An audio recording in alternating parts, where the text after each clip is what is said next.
घर में तय सीमा से अधिक गोल्ड रखने पर इन नियमों को जानना है जरूरी, वरना बढ़ सकती है परेशानी। नमस्कार, मैं दिव्या, स्वागत है आपका आज के इस वीडियो में। भारत में सोना एक महत्वपूर्ण निवेश और मूल्यवान संपत्ति के रूप में जाना जाता है। शादियों और त्योहारों के समय में सोने की मांग खास तौर पर बढ़ जाती है।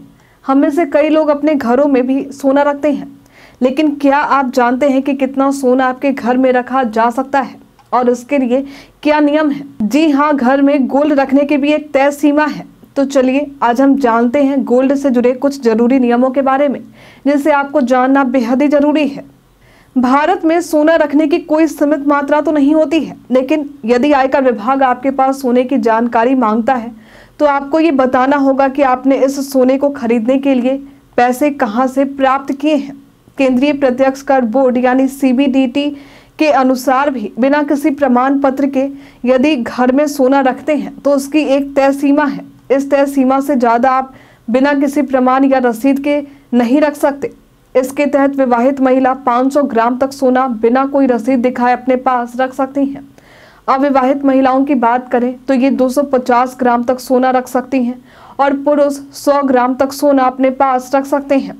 ये सीमाएं केवल उन लोगों के लिए हैं जिनके पास इस सोने की खरीद के लिए एक वैध स्रोत का प्रमाण नहीं है।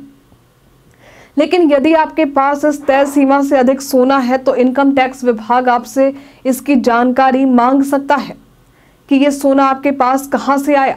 सही जानकारी नहीं देने पर आप पर कार्रवाई भी हो सकती है।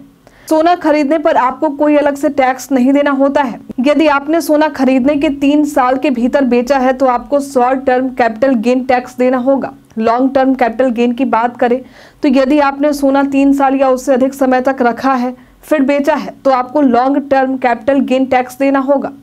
टैक्स छूट और नियम की बात करें तो यदि सोना आपको विरासत में मिला है तो उस पर कोई टैक्स नहीं लगता है, लेकिन आपको इसका विवरण देना होगा। एग्रीकल्चर इनकम, यदि आप कृषि गतिविधियों से अर्जित धन से सोना खरीदते हैं तो उस पर भी कोई टैक्स नहीं लगता है।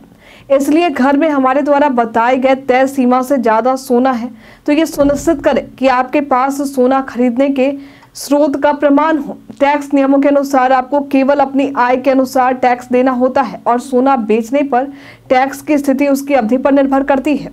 आज के लिए फिलहाल इतना ही। क्या आपको सोना से जुड़ा ये नियम पता था? हमें कमेंट में लिखकर जरूर बताएं। हमारे साथ बने रहने के लिए आपका धन्यवाद।